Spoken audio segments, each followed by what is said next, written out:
Welcome back to Recovery His Way here on the campus of the His Way Recovery Center in Huntsville, Alabama. I'm Stuart Whiting, sitting down once again for the first time in a long time together with our director, Tom Reynolds. Hey, Tom. Good to see you, Stuart. Good to see you too. We just finished this really great series, I thought, on the 12 steps as it played out in the real world. And what a wonderful experience to hear where guys are all different parts of the process, just getting started again, those that have been in it for a very long time, sharing what the steps really mean to them. Right.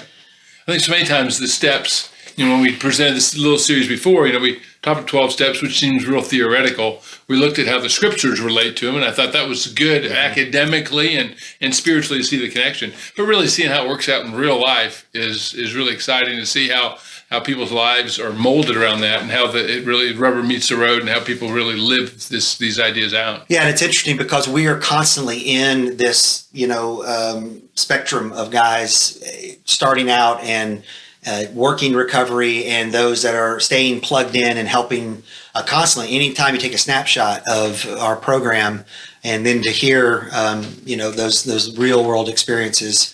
It was really helpful for me because, as you said, we often think about it very academically and what it looks like on paper. And I was surprised at some of the things that were said and shared. It's like, oh, this is real. It's true. It's authentic. Right. And I know that others feel that when they come on property for the first time into our program and start to experience, and I'm sure that's something that catches their attention. That guys that are walking ahead of me in recovery.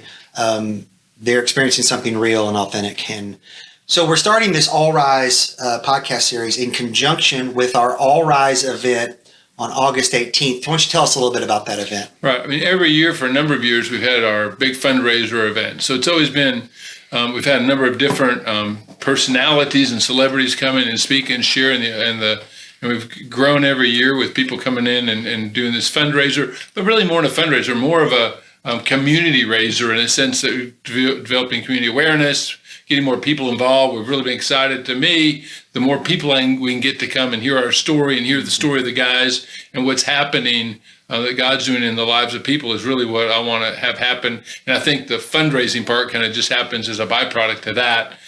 So it's been going really well. I know the last couple years particularly, we've started honing a little more in on our story, not getting away from the personalities coming in and really getting down to our story. And so this year we decided to really narrow it down to the community here and really make it about a community event. And so we have Judge Hunley, who is the judge over the drug court system, coming and speaking. And our intention is to really get the community rallying to this event, getting people, different companies, different businesses, different walks of life, and really bring the community together to really focus on this idea of All Rise.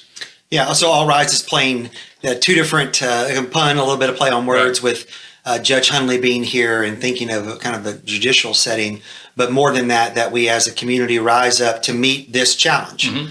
And that's we want to tell that story in our podcast series through individuals who have come along in the His Way history and that we are in our circle, but also from an organizational standpoint. Right. And that's one of the things that's really exciting to me about this is, when we first started this in 2007, I was thinking primarily about how do we help a person, 2 individuals, 3 individuals start getting on the life of sobriety, sharing with them the gospel, believing the gospel is the centerpiece in which people's lives can successfully be built. And so, kind of doing that. But over time, as this has grown, we've seen a lot of people rally to what's going on and really start realizing that not only are we helping the guys kind of rise in the sense of in their lives, but as we're working with them and being a part of it and the community comes together, we're all rising together. And I think that a lot of the stories that we'll hear in the next few weeks is about individuals who have come and joined this and how they've risen out of even some despair and struggle and hardship in their life to a new reality and new opportunity. And how I really believe that is the community as a whole, employers, the medical community, the legal community, the accounting community, just the community as a whole becomes a part of what's happening out here, that the whole community is going to become better because of our efforts together to help bring transformation to the lives of these men. Yeah, so I was reflecting on our mission statement, and at its heart, it's to reclaim men from a life of addiction, to rebuild them up in spiritual sobriety, and to restore them to Christ-like service in the community. I may have missed a word or two in there, but the mission statement doesn't tell how we're going to accomplish it. That's just what we're trying to set out to do. Right. And I think before I started to get involved here 6 years ago or so, I think I would have had a vision for how things probably operated very much on the individual level, like what is happening with this one man, with these two guys at a time. And I think there's something that plays into our way of we're very much in our culture individuals. And, if a guy just has the right information, if he just has the right program to work, then, come on, just say no, you're ready to go. And that's not really how we function, right? The way we are going about bringing life to this mission statement is in community. Can you speak to why that's so important here on campus? Yeah, I think it's fundamental.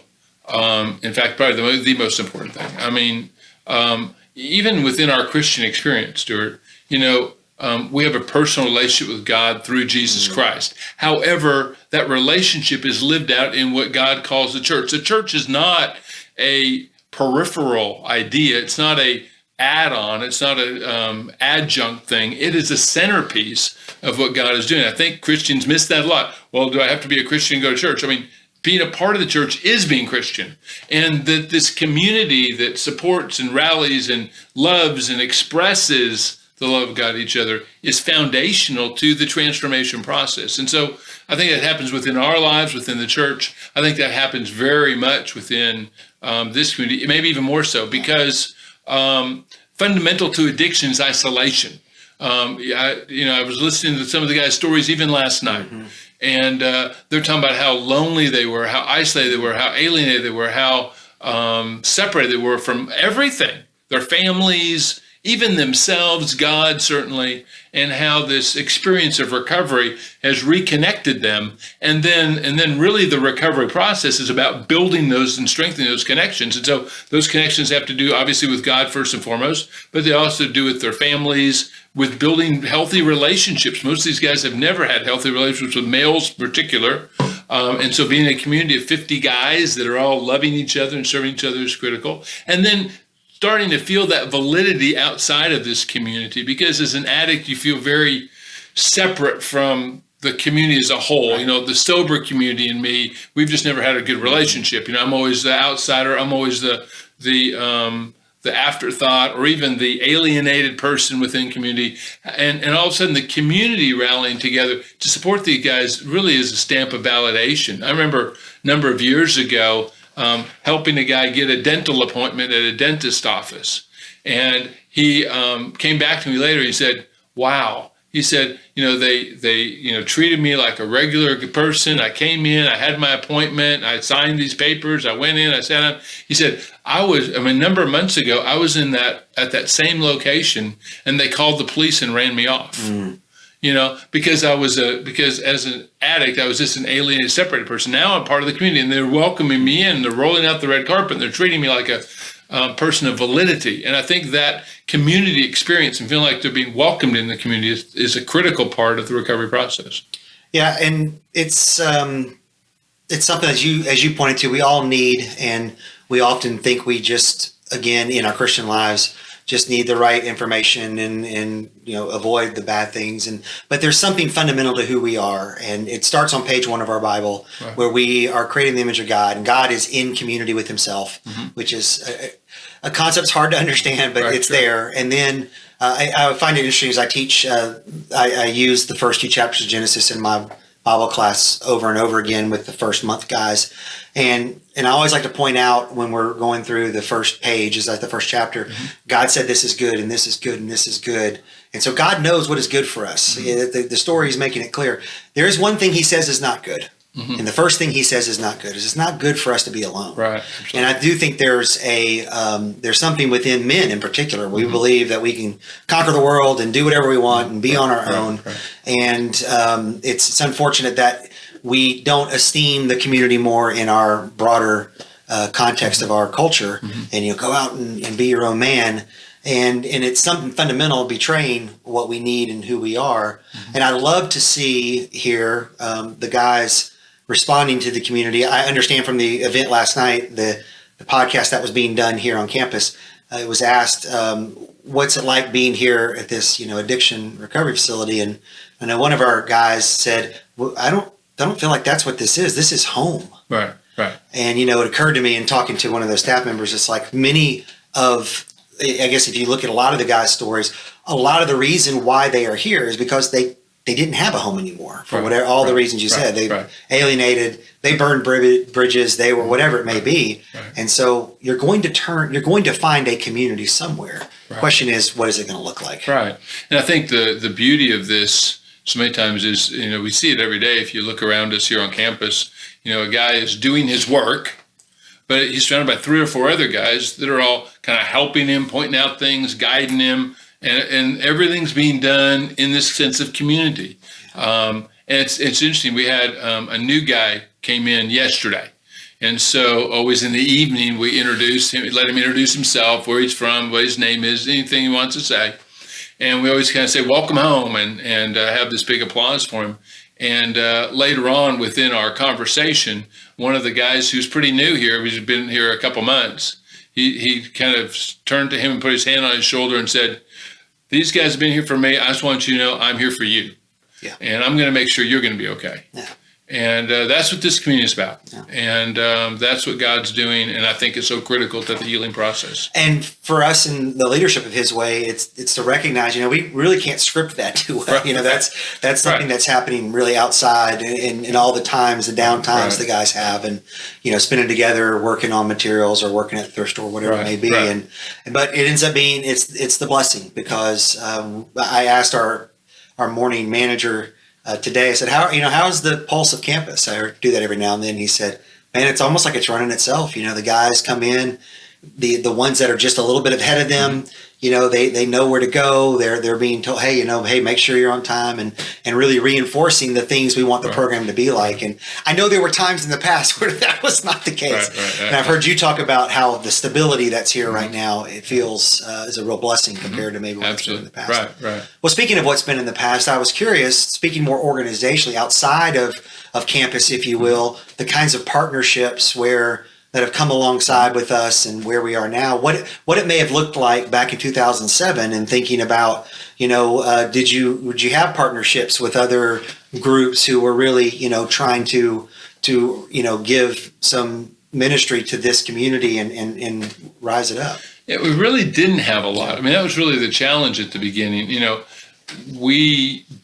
wasn't like, for instance, me and Clyde Jones, who were part of starting it, and of course Doug Stogner, and Doug had been in a recovery program in the past, so he was familiar with it. Neither Clyde nor I were, and so we didn't have any connections with the recovery community. We had some people that we had helped in recovery because of the Bridge group that we had done for about 10 years previously. So we really didn't have a strong backing in that sense. What we did have was a good church support. Yeah.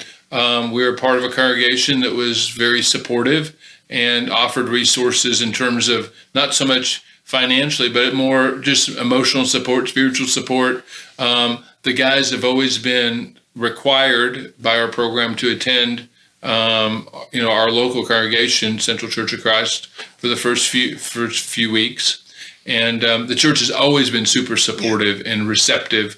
The individual members. To a guy, everyone always talks about how welcome they feel, how non-judged they feel, how accepted they feel in that community. So I think that's been key. But for a long time, it was just kind of our board of directors and us. And financially, we counted on the board of directors very heavily. We didn't have a lot of community support. But most of my experience, I go out to the community was, we don't know about you. We never heard about this and that kind of thing. But that's changing. Yeah. And, we're getting more and more support. Other churches joining alongside of us to the point that, we probably could, there's a lot of people who'd like to be more involved. We have to find a place to try to fit them. So, I think it's gotten bigger. One of the other ways it's gotten bigger is over time, as guys have gotten jobs and we've built a network with with companies in the area. That's been a big help too, because a lot of the not just financial support, but helping jobs and helping with just community support in general have been a lot of these companies where our guys have started working, and they hire our guys quickly. They're eager to be involved. They're including us in various activities. They're supporting our events. We got a great story right now happening behind us in our little makeshift gym in an old garage, standalone garage, and one of our local lumber companies, City Lumber, sent one of their employees here that needed recovery. He's doing great and working back with them again, and they wanted to get involved and gave us a really nice. So they think it was one of the personal donation from one of the guys to help us expand our gym, and we got guys working on that right now to make a nice workout area. And that's just because a corporation or a group said we want, and they sold us the materials at rock bottom prices for it, and that's the incredible blessing.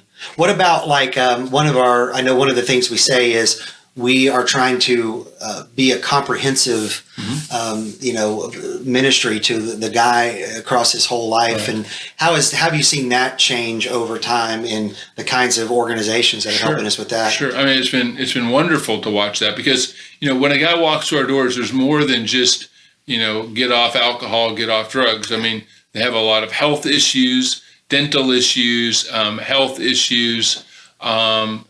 They have a lot of, obviously, emotional issues, needing counseling and that kind of thing. And we've done most of that through just kind of parenting, putting things together over time. However, now that's really continued to grow. We've made a concerted effort to bring counselors in, and the counseling community has really rallied to us, which has been great. And so we have a lot of counselors, and really a line of counselors who are eager to get involved as the opportunity arises. And so these would be professional counselors. Right. These are LPCs and stuff like that who have professional training counselors, who are Christian men and women who want to be involved in this process. So that's been great. We've had a number of dental situations where companies have specifically have some nonprofit aspect of what they do, that they bring our people in, roll out the red carpet to them, and really rally around them. We've had it with people getting dentures. We've had it with dental issues. We've had, there's a doctor who on a regular basis brings in guys and gets them glasses. And also, now Huntsville Hospital brings out their mobile medical unit once a month. And our guys can all get health checks and that type of thing. And they're really offering to the whole community, even our thrift store employees, anybody who needs that kind of assistance. It's a great opportunity. So the community continues to grow, and I think we're gaining more traction with building those relationships. And I think, as Huntsville Hospital comes out here, Huntsville Hospital will be better because of it. And these dental offices are better because they have an opportunity to be exposed to our guys and their families and that type of thing. So again, I think we're all rising as we experience this. I think when you set out to accomplish a mission, we probably start from, okay, how are we going to do this? How can we, meet this full range of what we want to do? And being able to step back and say, we're not going to be able to do all this. That's just, it's impossible. Right. Who can we partner with? Who's out there that is doing something in this area? And I think it's my tendency, I think it's probably many of our tendencies, it's hard to even start the journey when you can't see how you're going to reach your destination. Yeah. And I think the faith journey, kind of like Abraham's journey, just kind of step out and start heading a direction, and God will tell you when to stop. Mm-hmm. Or, Israel, as they're wandering the wilderness and they don't have any idea where they're going to go, and they just have to stop when God tells them stop and move when God tells them move.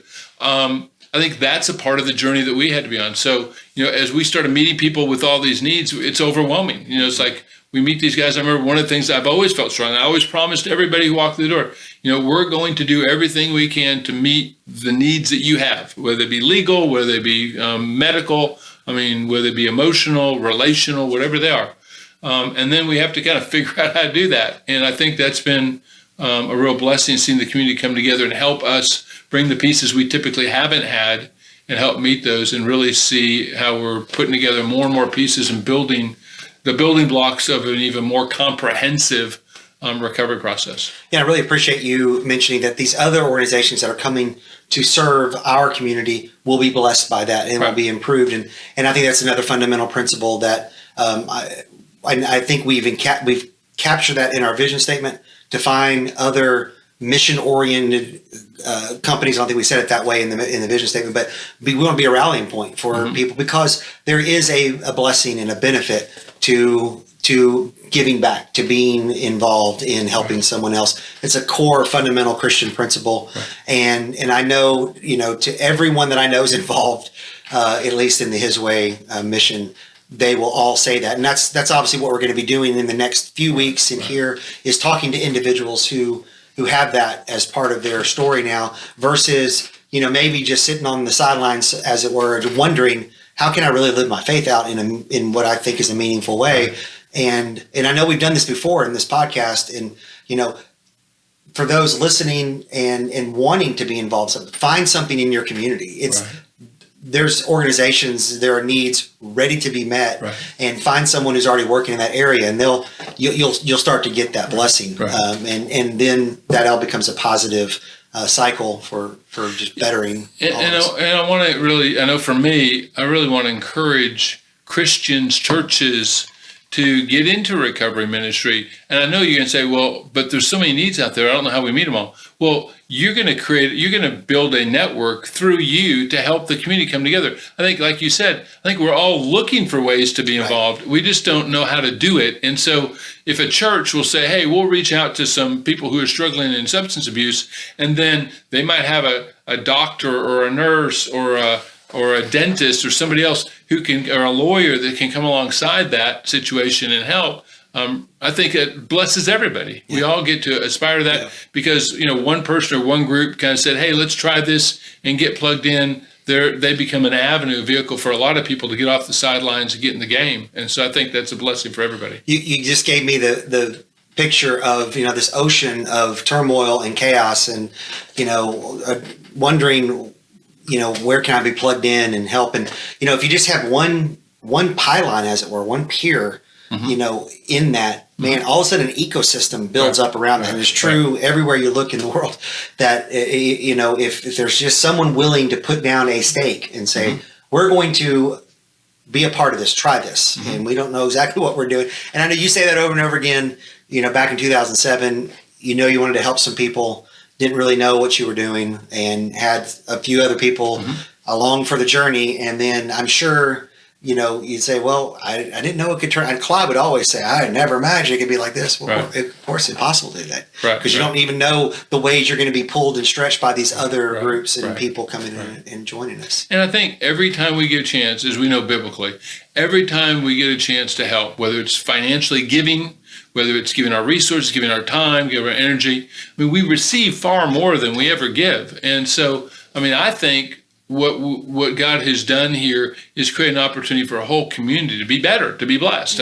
All these people who have gifts and talents, who've been wanting, desiring to figure out a way to make a difference in people's lives, we've now created that avenue, and they're better as they're helping other people get better. And again, it's watching a whole community rise together to the glory of God. Awesome. All rise. And so we hope in the coming weeks, as we have others in our immediate community of staff and board members and volunteers share their stories of how they've participated in that. Hope you're inspired to be involved here at His Way or other places. And that's what we're going to be doing over the next few weeks. If you're interested in the All Rise event on August 18th, we'll have a link down in the description that you can see that information. And we look forward to you being around on this journey through All Rise. And thank you for listening to us today. And if you have any specific information you'd like to see about His Way, you can check out our website at hiswayinc.org.